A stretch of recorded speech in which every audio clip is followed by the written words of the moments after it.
It's the Bishop's Gambit for the South Alabama Jaguars. It's the Locked On Sunbelt.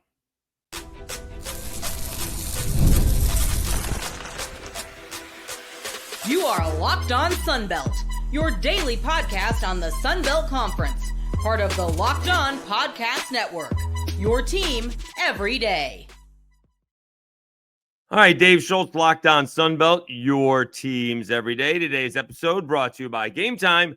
Download the Game Time app, create an account, and use code LOCKEDONCollege for $20 off your first purchase. All right, today we have on Craig Stephenson from AL.com, continuing our feature of the Belt Beat. Big news last week was South Alabama going with the veteran, if you will, Bishop Davenport, taking over for Gio Lopez, Zach Pyron, the transfer behind the eight ball coming in after spring ball. That's a tough opportunity to try and come in and become the starter with somebody who was there the previous year and knows the offense.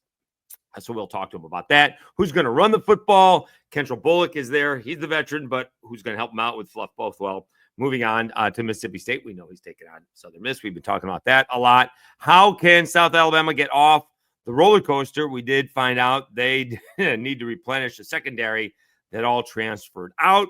And they've grown from a FCS losing program to perennial going to a bowl and winning it. They've won their last two bowl games, including what was the 68 Ventures Bowl, or the Mobile Bowl, but now the 68 Ventures Bowl, winning their first bowl game a couple of years ago in Mobile. And then last year, I believe, in Montgomery, won the bowl game there. And they're on a winning streak. They've gone to 3 straight bowl games, and they have grown that program. And now playing in their own stadium where they used to play, where the Senior Bowl used to play. Now the Senior Bowl plays in Hancock-Whitney. And again, we need to do something about playing at the Whit. I appreciate Hancock-Whitney and the sponsorship, of course, but you got so many opportunities with that. That's a different podcast. Anyways, he is Craig Stephenson. He is the beat writer for the South Alabama Jaguars, and he is Locked On Sunbelt. Welcome back to another edition of Locked On Sunbelt, your teams every day. We continue with our feature on the Belt Beat. Craig Stephenson has been covering the South Alabama Jaguars for how long? Have you been covering them for the whole time they've been playing college football? No, I think my first year was 2015, so this is year 11. Their first year was 2009, so I'm not quite from the beginning, but close. More than half anyway. Pretty close. So you barely have Devin Boyce and beat, is what you're saying. That's right. Yeah. He is with AL.com. And the big news late last week was starting quarterback. Bishop Davenport was named starting quarterback. Is that a big surprise? I mean, Zach Pyron came in after spring ball. That's a tough competition for him to overcome in. Is that a big surprise that they went with the experienced guy in the program? Not at all. Bishop really took the first team reps every practice I ever saw. It wasn't every practice, but every one I was at, both scrimmages, he was the number one quarterback. So no, I'm not. Since Gio Lopez left, he's kind of been the heir apparent, and he played well when he played last year. He played, was really good in the bowl game. Played okay early in the year when he had to fill in against Ohio, but and then there were a couple of games where Lopez got knocked out that he had to finish. So I thought he was kind of ready. He's a good enough passer, good runner, kind of fits what they want to do. Pyron was very much behind the eight ball, just coming in as late as he did. And, to be honest with you, Jared Hollins, the redshirt freshman, may even be number 2 ahead of Pyron. So we'll see how that all kind of shakes out. I'm sure at some point we'll see one of them because, one, they start off with an FCS opponent, and 2, South Alabama very rarely makes it through an entire season with one healthy quarterback. So we'll probably see one of them at least at some point. Yeah, that kid out of MGM, there's a lot of promise out of him. They've been talking about him for a couple of years, and I say they haven't been able to build a quarterback. It was supposed to be Gio Lopez. He was the recruit, and then some guy named Belichick came along with a big bag of money, so you can't blame him for leaving. But Jared Hollins is supposed to be really good. I mean, he turned, for those who don't know, MGM was not a very good high school football program, and he kind of turned them around, among others. Yeah. Yeah, I would, just off the top of my head, he may be the greatest player in Mary G. Montgomery history. They had, like you said, they had no tradition, had not been the playoffs in 25 years or so before he came along, and they really, started going.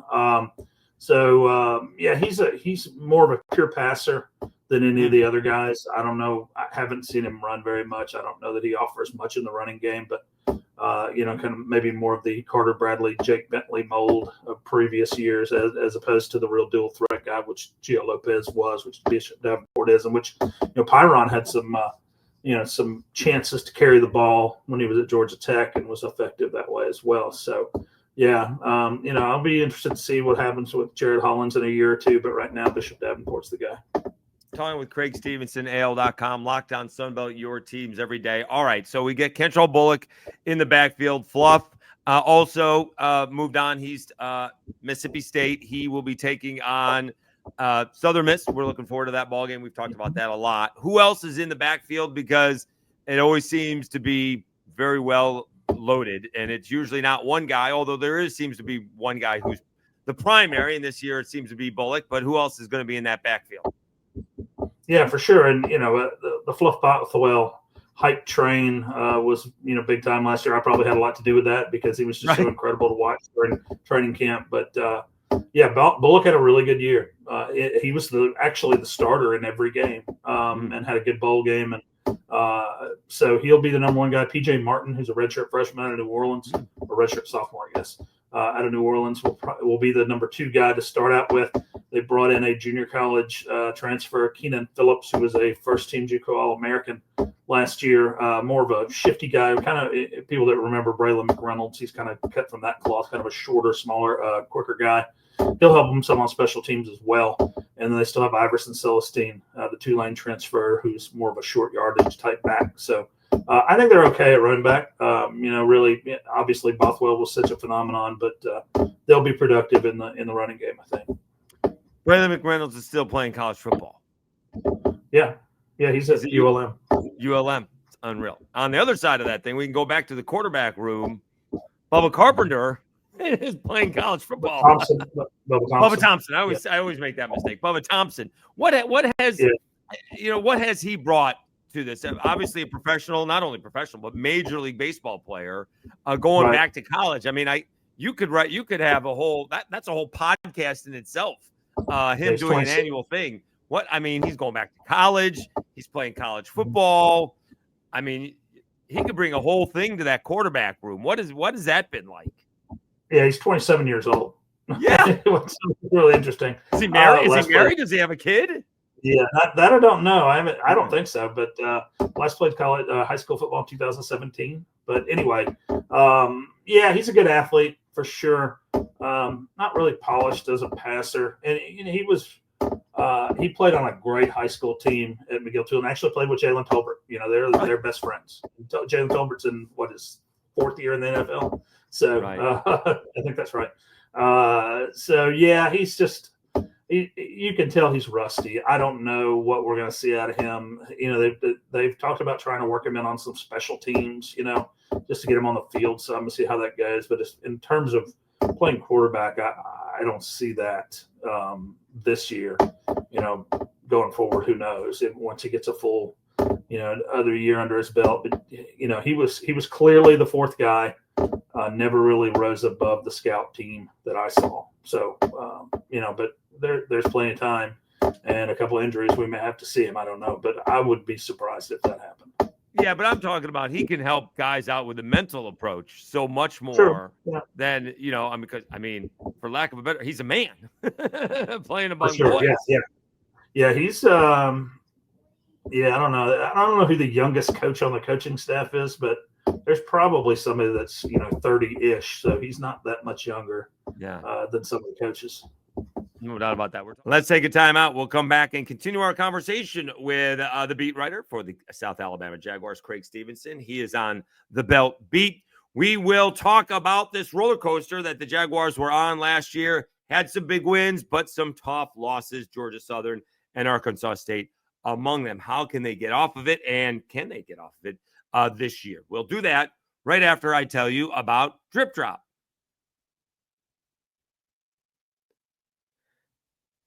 If you're trying to stay on top of your routine, whether that's workouts, long days on campus, or staying focused through back-to-back classes, hydration is where it all starts, and that's where Drip Drop comes in. Drip Drop is doctor-developed and scientifically proven for fast hydration.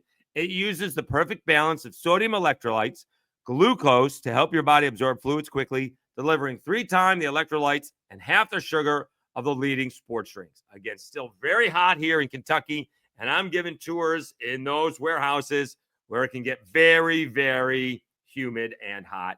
And Drip Drop is keeping me hydrated throughout the day. Right now, Drip Drop is offering Locked On listeners 20% off your first order. Just head to dripdrop.com and use promo code LockedOnCollege. That's dripdrop.com, promo code LockedOnCollege for 20% off. Stock up now as the heat is hitting hard.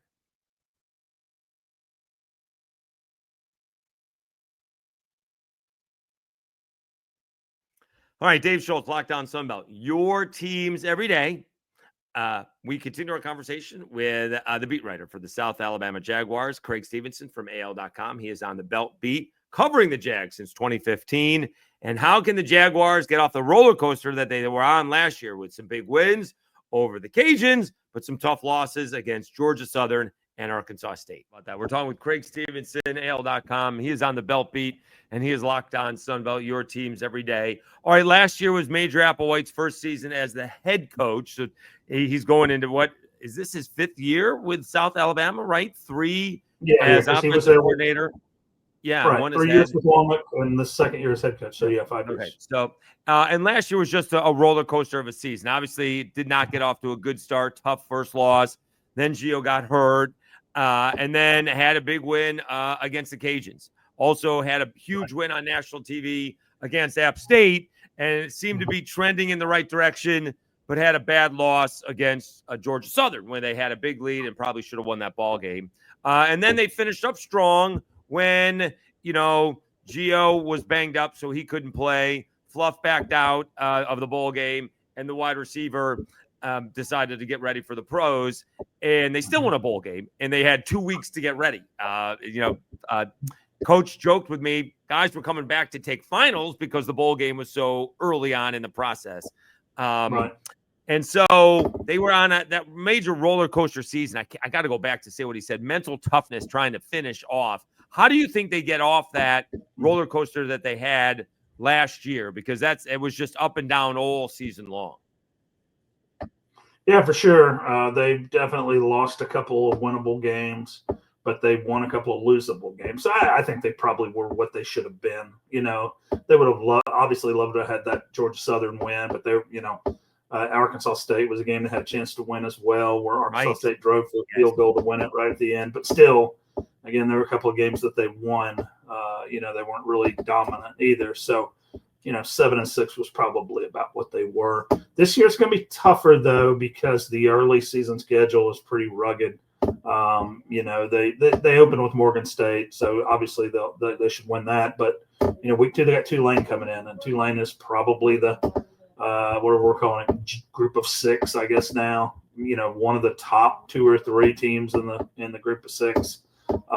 Then they go to Auburn, which it would have probably been better for them to catch Auburn last year or the year before. I think Auburn's maybe gotten it together a little bit.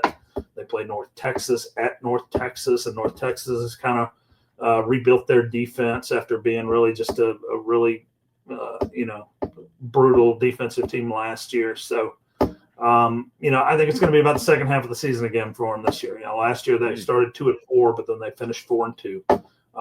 So if they can do that, their crossover games in the Sunbelt are Georgia State and Coastal Carolina. Georgia State probably the worst team on the other side, and Coastal Carolina has one of their quarterback contenders is out for the year, so maybe that's going to hurt them a little bit. So I think that they're probably a contender for 2nd or 3rd in the West. That's what I would say this year. I wouldn't. I think if Gio and some of the guys that they lost came back this year, they lost so many defensive backs to the portal.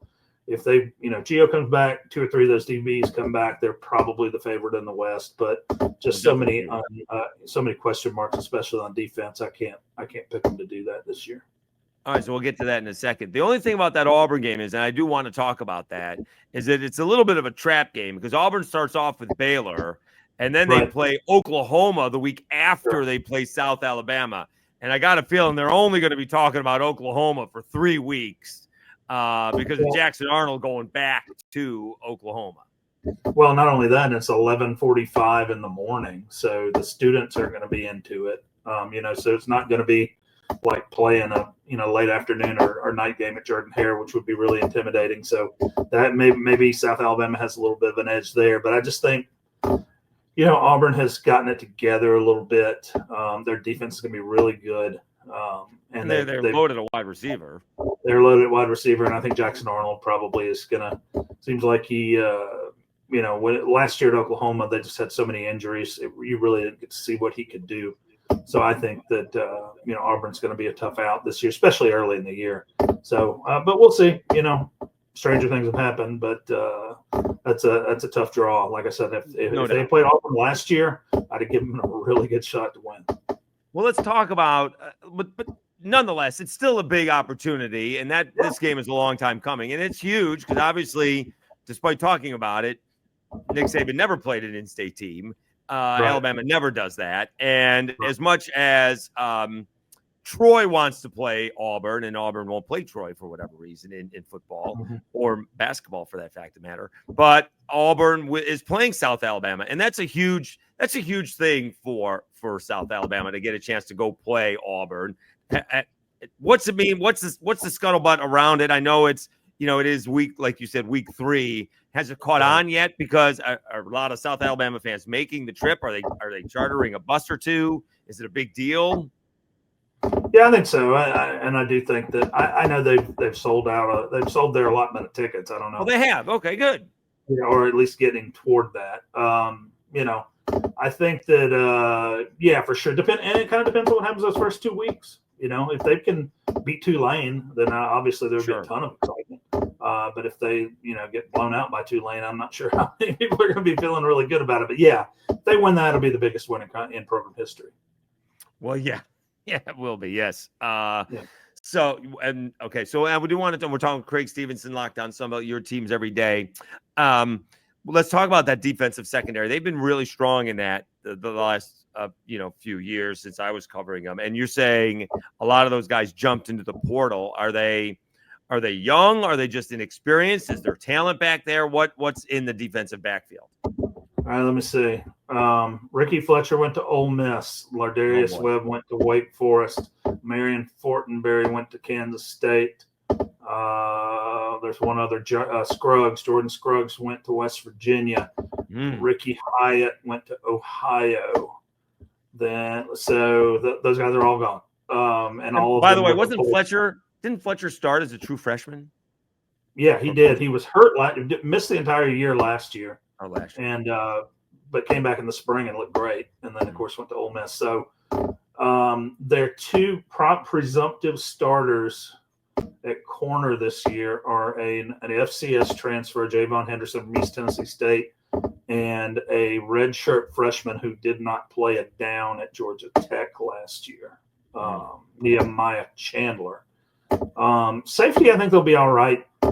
Wesley Miller's a returning starter, pretty solid last year. They really like Ty Goodwill from Faith Academy, who's a sophomore, mostly a special teams guy last year, but has had a really nice camp. And then Mike Harris probably will be the nickel. He's a guy that played a lot last year. So safety, I think they're going to be fine, but corner, man, really they lost.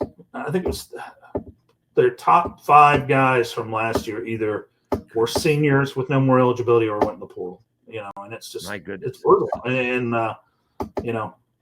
it's obviously when you're playing some of the teams they're going to be playing, it's a tough thing to overcome. We'll see if they can be good at corner. If they can at least be acceptable at corner, I think the rest of the defense is going to be okay. I think they're really good at linebacker. Should be okay at safety. Defensive line has some depth, although not going to be quite as talented as it was last year. So then the first thing that would two things that pop into my mind is how is that defensive line and can they get any pressure on the quarterback? And the next thing would pop into my mind is I'm going to start taking the over with South Alabama. Yeah, probably. Ed Smith, who's a fifth-year senior, inherits that nose guard position that Wykevius Thomas has been a 4-year starter. He's a 5-year player and a 4 years. Tyler Thomas, which is Trent Thomas's twin brother, who plays tight end. Tyler transferred from UAB and kind of beat out Jordan Norman for the starting job late in the year, and then Jordan Norman transferred to Tulane. So Tyler Thomas, I think, is going to be a good player at this level. Probably their best pass rusher of the guys they have back. At the outside linebacker spot, Terrell Johnson, who is a transfer from Harding, which is a D2 program, but has won the national championship. He was a starter on a D2 national championship team, so you would think he's got some talent. He's going to be the pass rush guy on the other side. So, last year they didn't do that very well. Courtney McBride, who was an FAU transfer with a 5th-year senior, was okay at that, but, not like what they had the year before with Quentin Wilfon. They just have not had a great pass rusher there in a while. So we'll see. Obviously, that's a big key, especially if you got an inexperienced cornerback. You got to be able to get to the quarterback. Yeah, no doubt about it. Let's take one more time out. We'll come back, wrap up our conversation with Craig Stephenson, the beat writer for AL.com, covering the South Alabama Jaguars since 2015, talking about how South Alabama has grown, playing in Ladd-Peebles Stadium, where the Senior Bowl used to play, now having an on-campus stadium, Hancock-Whitney Stadium, and that's where the Senior Bowl is, and now having gone to 3 straight bowl games, having won the last 2, having seen that program grow. We'll do that right after I tell you about Game Time.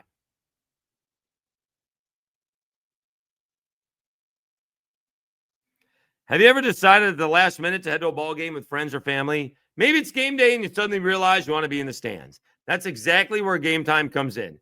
It's the easiest way to grab last-minute tickets without the stress. With money you save on tickets, you can splurge on food, drinks, merch, or even invite a bigger group to come with you. Game Time makes it possible.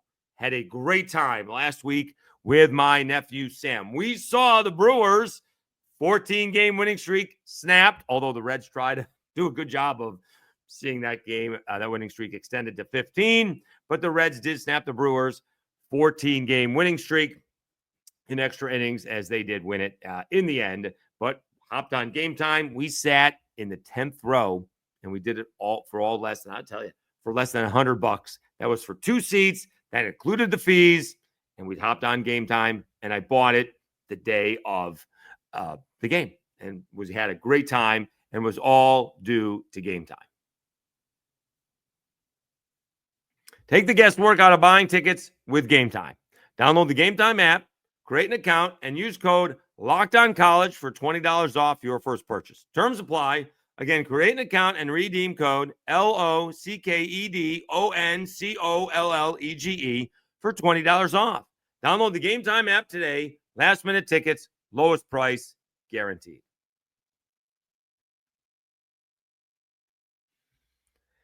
All right, Dave Schultz, Locked On Sunbelt, your teams every day. We wrap up our conversation with the beat writer for the South Alabama Jaguars, Craig Stephenson, watching this South Alabama program grow from playing at Ladd-Peebles Stadium to hosting an on-campus stadium. They used to play where the Senior Bowl plays. Now the Senior Bowl plays on this campus of South Alabama. He is on the Belt Beat. He is Craig Stephenson, and he is Locked On Sunbelt. We're talking with Craig Stephenson, AL.com. Locked On Sunbelt, your teams every day. He is on the Belt Beat covering the South Alabama Jaguars since 2015, watching them grow from an FCS team to an FBS team. The reputation was always a big win, but could never follow that up, right? They took down Mississippi State, but then had a bad loss after that. Could never build anything. They got Steve Campbell in there, who was a good FCS coach, but could never find the consistency in there. And then, Kane Womack follows and, did a really good job of that. Joey Jones built the program, and Steve Campbell couldn't build on it. And Kane Womack did a good job. Got a 10-win season, not quite a Sunbelt championship because they lost to Troy. and then couldn't build on the 10-win season after that for whatever reason. I'm still mind-boggling at what happened that following year. And yet they've gone to 3 straight bowl games, winning the last 2, including one at home in Mobile, which is pretty neat, for their first bowl victory ever, I believe. And so how have you seen this program grow from playing in, the old stadium where the Senior Bowl used to be to now the Senior Bowl playing in their stadium? So how have you seen this program grow? Well, the first 7 years were all losing seasons that I covered. They had there were a couple of bowl games in there that they lost. They were 6-6 and lost and got 6-7. But it was a lot of losing, man, until, Womack, the first year you could kind of tell they were turning the corner a little bit. They lost some close games, finished 5-7, but then obviously Bentley got banged up. Yeah. And they had the lead on Louisiana and Coastal Carolina late in the game and lost. But, the 10-win season obviously was big. It just happened to be that Troy was a little better than they were. And then last year or the year after that, that was the year that they, went and beat Oklahoma State 34-7 and then came home the next week and lost to Central Michigan, which was like a 6-win MAC team. That's just kind of what they do. But, we saw that from last year too. They beat App State's brains out and they beat Louisiana, but they lose to an okay Georgia Southern team. They just but that's kind of what you're dealing with at this level. Unfortunately, the consistency, and you don't have great players at every position. You don't have depth at every position. You just kind of focus on what you can do. And they've been a good offensive team the last couple of years. Since Major Applewhite has been the offensive coordinator, that's kind of been him. Yeah. Right. And he is running the offense. Paul Petrino's the offensive coordinator, but it's still Major's offense. Major is coaching the quarterbacks, even though he's the head coach. So I think that's something to keep an eye on as well. He is the position coach for the quarterbacks now. Without the portal is just such a brutal thing at this level. If they had been able to retain everybody that they had that was good last year, I think this is a 9 or 10 win team, with Gio Lopez and Fluff Bothwell and all those DBs I mentioned. And they've lost their starting right tackle, went to Georgia Tech. So if they're able to keep those guys, this is a legit, we might lose to Auburn and we can beat everybody else. But, with the talent drain, I'm just not sure about it. Now, but this amazingly has become – it really has become like wide receiver from Jamal Pritchett last year to, Colin Lacey and Voisin were tops in the Sunbelt. We're like top 5 in the Sunbelt, to Jalen Wayne, to Jalen Tolbert. There always seems to be 1 or 2 really, really good wide receivers. This year, according to the quarterback's coach and head coach, Major Applewhite, he says there's not 1 or 2. There's like a handful, if not 2 handfuls of guys. And so they don't know, the defense is not going to know who they're going to. So he likes the depth in the wide receiver room. We'll see how true that is. That could be, that could be media day smoke for all I know. I think Devin Voisin probably is a key guy to watch this year. He played last year, but you could tell he was not all the way back from his knee injury. He was a little heavier than he had been, and he's in better shape this year. So I think he's one to really watch. Anthony Eager, who is a redshirt sophomore. He started against LSU last year when one of the other guys was out and caught a touchdown pass in Death Valley. So showed the ability there. Brendan Jenkins, who's a transfer from Samford, was a really good FCS player. One to watch him. We got to keep an eye on. I'm not sure how much he's going to get on the field early in the year. But he's a true freshman, Jeremiah Jones-Thomas. Now, they had DJ Thomas-Jones last year, so it's totally confusing. But Jeremiah Jones-Thomas, little guy, about 5'8", 170, built a lot like Jamal Pritchett. That kind of cloth, he has really shown up in the scrimmages and in practice, and I think he's a guy they're going to try to get on the field at some point. Again, it may not be early in the year, may not be immediately, but I think he's going to be an impact player before the end of the year. Yeah, they always seem to do that. Now, that'd be good because they've had some really good quarterbacks from Jake Bentley to Carter Bradley to Gio Lopez. So they've had some guys who can sling it a little bit. And do we think Bishop Davenport can carry on that tradition? Because it takes two to tango, so to speak. Yeah, I think he can distribute the ball the way he needs to be. As I keep saying, I am not really worried about the offense on this team. I think they're going to be good. The offensive line is good. They have 3 starters back, and two of the better linemen in the league, probably Malachi Preciado, the center, and Jordan Davis, the left tackle. They'll be good there. I think they'll be able to move the ball. I think they'll be able to throw the ball. I think they'll be able to run the ball. It's just defense, man. I just don't know. Are they going to be able to put pressure on the quarterback? Are they going to be able to cover the pass? Because it's got potential problems written all over it, and it may be a situation like it was last year. They have to outscore some people, and they were able to do that sometimes, and sometimes they weren't. Again, we hear what we want to hear. I keep on hearing take the over with South Alabama. Take the over with South Alabama. Yeah, probably. I don't doubt. I would say yes. Take the over. All right, so how do we get – so I guess the next goal for South Alabama, like you said, it's tough to pick them to be contenders, so to speak, in the West, although they seem to be on that next level. Right. But if they had Gio Lopez – obviously if the entire secondary didn't leave, they would be right there.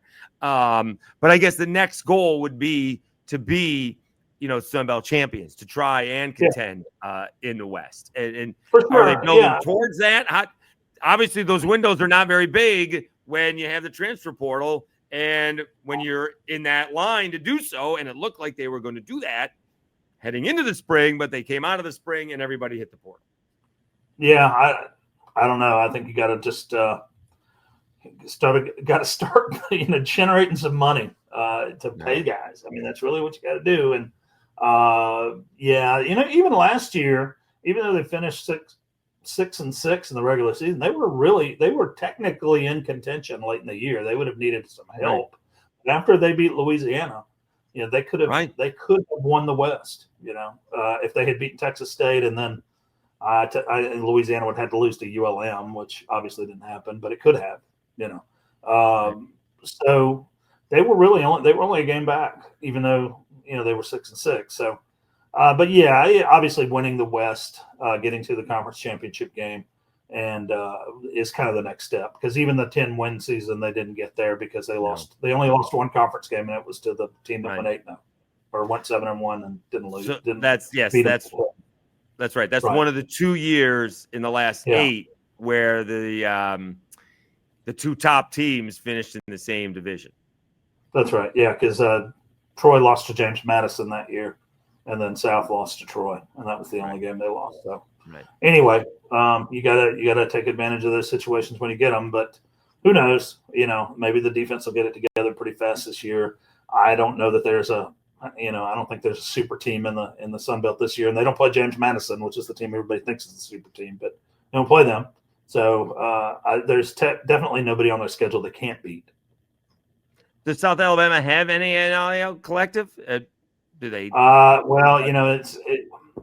The collective thing has kind of disappeared a little bit, but sure, they are doing rev share like everybody else is. We'll see. I'm not holding my breath. I think their plan is really more to, try to retain guys more than go out and pay them. They did, I think they were able to do that with Bishop Davenport and Kentrel Bullock and Devin Boyce, and then some other guys were able to give them a little bit to help them stay here. Nobody's getting rich playing here, but sure, right? No one at least enough to keep you here. Right. Yes, I don't think anyone's getting. Guys, there are a lot of guys that only have 1 year left.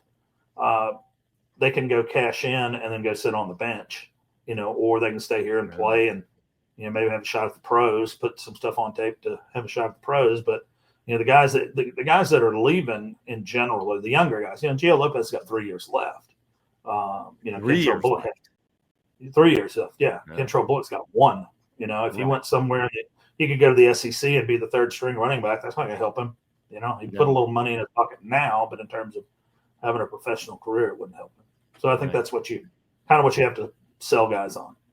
All right. He is Craig Stephenson. He is with AL.com covering the South Alabama Jaguars since 2015. It should be a very interesting season. And we always feel bad for Tommy Hicks when the rain and the lightning are striking. Tommy is the sideline reporter for South Alabama. And we always keep, Hold on a second. What's not that? Anymore is not. No, he not retired. Anymore. No, he retired. Just working. Yeah, he's still covering him for Lanyard, but he is not the sideline guy anymore. That's right. Our guy Pat is the sideline guy. I'm not gonna feel bad for him on the road. No. He's sideline guy on the road. Yeah, we'll make fun of Pat. They hired somebody for home games, and it's a young lady. I don't know her name, but yeah, Tommy is no longer the sideline guy, so that's good. He won't have to. Yeah. Well, we always felt bad for Tommy. We'll make fun of Pat. Yeah, we'll get in a little text group when it's pouring rain out in the South, and Pat is in the sidelines getting sopped. It never rains in Mobile, so we don't have to worry about that. Especially around that 4 o'clock to 6 o'clock mark in September. Never rains in Mobile. Never. Appreciate your time, Greg. Thanks for hopping on. Have a great season. We'll catch up sometime during the year. Sounds good.